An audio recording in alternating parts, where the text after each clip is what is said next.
Welcome to Law Talk Hub, your trusted companion in the world of law and justice. यहाँ हम सरल भाषा में समझाते हैं कानून की किताबें, ऐतिहासिक फैसले और संविधान की गहराइयाँ. Stay tuned for deep insights, real cases, and courtroom brilliance. Let's begin today's legal journey.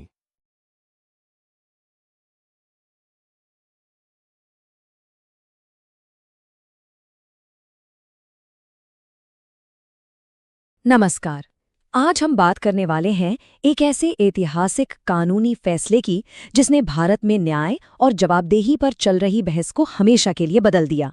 जी हाँ, ये है दर्शन जमानत मामले में सुप्रीम कोर्ट का वो फैसला जो एक मील का पत्थर बन गया। चलिए इसकी गहराइयों में उतरते हैं। लेकिन आगे बढ़ने से पहले 1 मिनट रुककर एक बहुत ही बुनियादी सवाल पर सोचते हैं। क्या कानून की नज़र में वाकई हर कोई बराबर है? क्या एक मशहूर हस्ती और एक आम इंसान को एक ही तराजू पर तौला जाता है? यही वो सवाल है जो इस पूरे मामले के केंद्र में है। और इसी सवाल का जवाब भारत के सुप्रीम कोर्ट ने 2025 में अपने एक लैंडमार्क फैसले में दिया। कोर्ट ने बिल्कुल साफ शब्दों में कहा, कोई सेलिब्रिटी इम्यूनिटी नहीं हो सकती। ये सिर्फ एक लाइन नहीं थी, ये एक तरह से एक चेतावनी थी कि कानून की पहुंच से कोई भी बाहर नहीं है। और बस इसी सिद्धांत पर चलते हुए सुप्रीम कोर्ट ने एक जाने माने फिल्म एक्टर को दी गई जमानत को रद्द कर दिया। ये एक ऐसा फैसला था जिसने पूरे देश में एक लहर सी दौड़ा दी और न्याय और जवाबदेही के मायने पर एक नई बहस छेड़ दी। तो सवाल ये उठता है कि आखिर ये पूरा मामला था क्या? कैसे एक हत्या का केस देश की सबसे बड़ी अदालत तक जा पहुंचा? चलिए कहानी को एकदम शुरू से समझते हैं।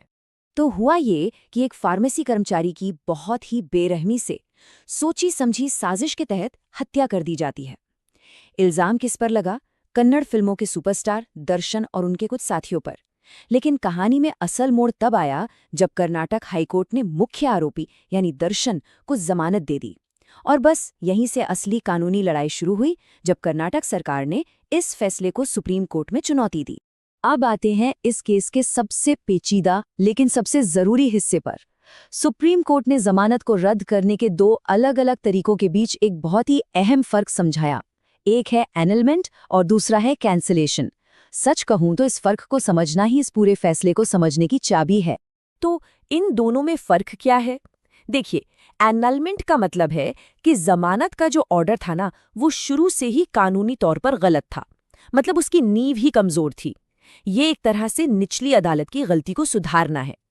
दूसरी तरफ कैंसिलेशन तब होता है जब जमानत मिलने के बाद आरोपी कोई शर्त तोड़ देता है, जैसे कि गवाहों को धमकाने की कोशिश करना। ये जमानत के बाद किए गए गलत काम की सजा है। चलिए इसको एक और आसान से उदाहरण से समझते हैं। सोचिए, एनलमेंट एक ऐसे ड्राइविंग लाइसेंस को फाड़ देने जैसा है जो गलती से किसी ऐसे इंसान को दे दिया गया जिसे ठीक से दिखाई नहीं देता। वो लाइसेंस तो बना ही गलत था। वहीं कैंसिलेशन एक सही लाइसेंस को सस्पेंड करने जैसा है, क्योंकि ड्राइवर ने बाद में कोई नियम तोड़ा, जैसे कि स्पीडिंग की या रेड लाइट जंप की। गलती बाद में हुई।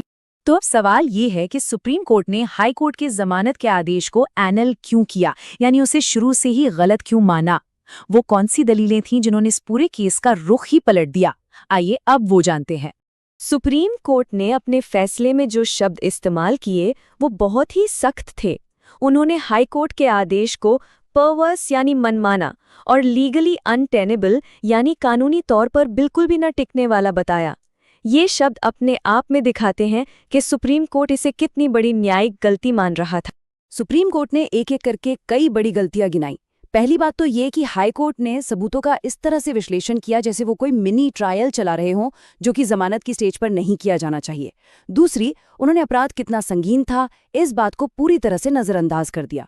और सबसे अहम बात, उन्होंने आरोपी के रसूख, उसके सेलिब्रिटी स्टेटस और जेल में उसे जो वीआईपी ट्रीटमेंट मिल रहा था, उन सब बातों को कोई अहमियत ही नहीं दी।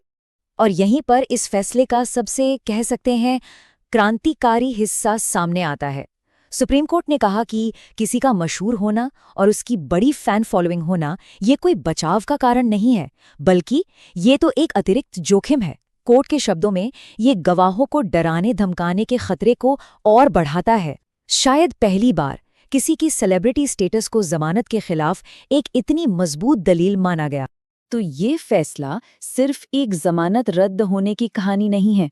नहीं, बिल्कुल नहीं। इसने तो भारतीय न्याय व्यवस्था के लिए एक नया पैमाना तय कर दिया है। चलिए देखते हैं कि इसका असर क्या होगा। इस फैसले का दूरगामी असर क्या है? सबसे पहला, अब हाईकोर्ट्स को संगीन मामलों में जमानत देते वक्त बहुत ज्यादा सावधानी बरतनी होगी और ठोस वजहें देनी होंगी। दूसरा, अब किसी व्यक्ति का रुसूख या सेलिब्रिटी होना जमानत के खिलाफ एक मजबूत कारण माना जाएगा। तीसरा, कोर्ट ने यह भी कहा कि अगर जमानत रद्द होती है तो केस को तेजी से चलाया जाए। और आखिर में जेल अधिकारियों को भी एक सख्त संदेश गया है कि प्रभावशाली कैदियों के लिए कोई स्पेशल ट्रीटमेंट नहीं चलेगा। तो आखिर में ये फैसला हमें एक बहुत बड़ी और महत्वपूर्ण बात याद दिलाता है कि व्यक्तिगत आज़ादी बेशक बहुत कीमती है, लेकिन ये समाज की जवाबदेही और निष्पक्ष सुनवाई की मांग से ऊपर नहीं हो सकती। इस फैसले ने एक नया स्टैंडर्ड तो सेट कर दिया है, ये बात तो पक्की है। लेकिन जो असल सवाल है वो ये कि क्या सिर्फ एक फैसला ये पक्का कर सकता है कि न्याय के देवी की आंखों पर हमेशा पट्टी बंधी रहे, चाहे उसके सामने कोई भी खड़ा हो? इस सवाल का जवाब तो हमें आने वाला वक्त ही देगा। Thank you for your valuable time and for being a part of law talk hub. नए वीडियो और न्यायिक ज्ञान के लिए जुड़े रहिए। Don't forget to like, share and subscribe. See you in the next one.